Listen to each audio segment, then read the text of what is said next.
Say about the resiliency of this offense. It seemed like nothing was going your guys' way most of the day to come up with that at the end of the game. Yeah, I mean, they just stayed persistent. They never lost faith. They kept believing. And, I mean, you'll see it on there. I mean, there's a lot of times there was like the play's there, the play's almost there, the play's almost there. And for whatever reason, there's a bunch of different reasons, whether it be a holding or a false start or a turnover or a drop ball or just things that you can't do if you really want to win and you want to sustain drives. They were just happening, but the guys never lost faith. They never quit believing, and ultimately found a way to win there at the end. So incredibly proud of them. You never thought about going away from John.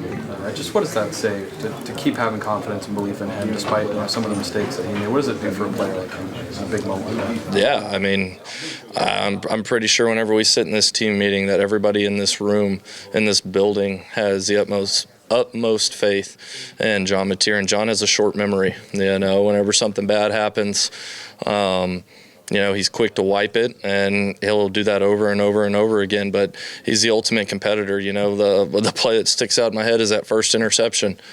I mean, go look at his effort on that play. Push the dude out at the 3-yard line. What happened the next play? An interception, right? It's little things like that just keep on giving everybody the confidence in number 10. And again, he's the ultimate competitor. He's always going to try and do everything that he can to win.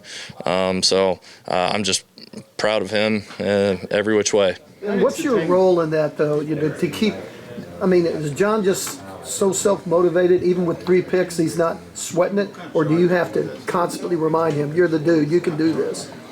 Yeah, I think there's a little bit of both to that. I mean, John is like I've said, he's such a good competitor. He's such a good teammate, and he loves football. And so when something bad happens, I mean, you can't go down the drain. You have to wipe it, and he does a good job of doing that. And I think having the tablets on the sideline and everything really help. Hey, great decision, great eyes, love everything about this. Hey, you gotta make the throw. It just comes down to that a lot more than it doesn't. But I'm always gonna try and instill confidence in him every time he runs out there, because I believe in him. Everyone on the team does, and again, he's just an incredible competitor. How did you get so wide open? Okay, there you go. How did he get so wide open? I think the play before we had a big play from Jaron. Made the first guy miss and went, and then we lined up really fast. And whenever you line up really fast, there's a good chance for miscommunication from the defense.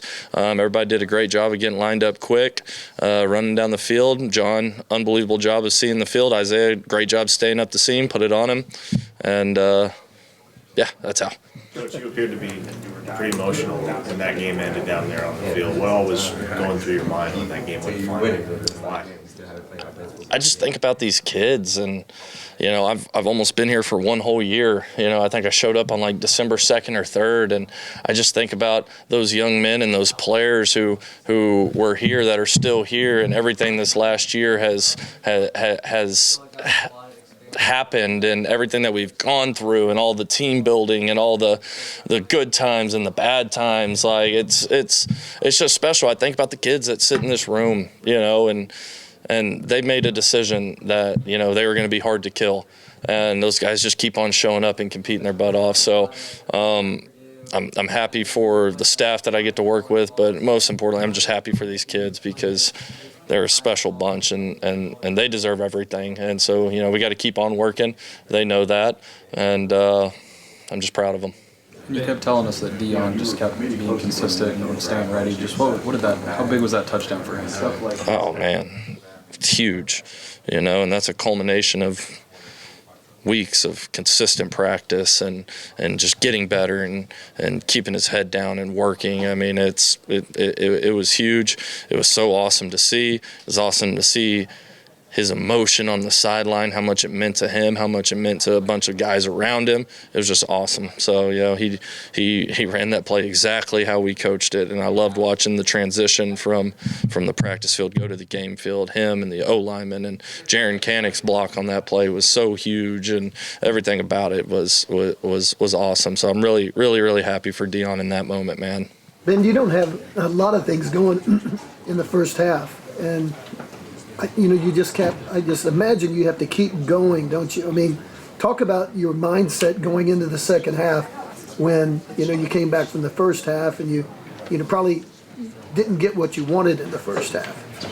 Yeah, I mean, you have to keep going. I mean, there ain't no other choice, And the encouraging thing was you watch the film and everything we wanted was there. I mean, everything we wanted. And so it was really easy to go in there to those kids and say, hey, keep pushing, keep going, keep believing, focus on your job, focus on the detail of it, and we're going to get what we want in the end. And those kids did that. And so, but yeah, whenever things don't go your way or bad things happen, you can't stop. You got to keep going. So, and that's for me, that's for every player, every coach, you have to. So.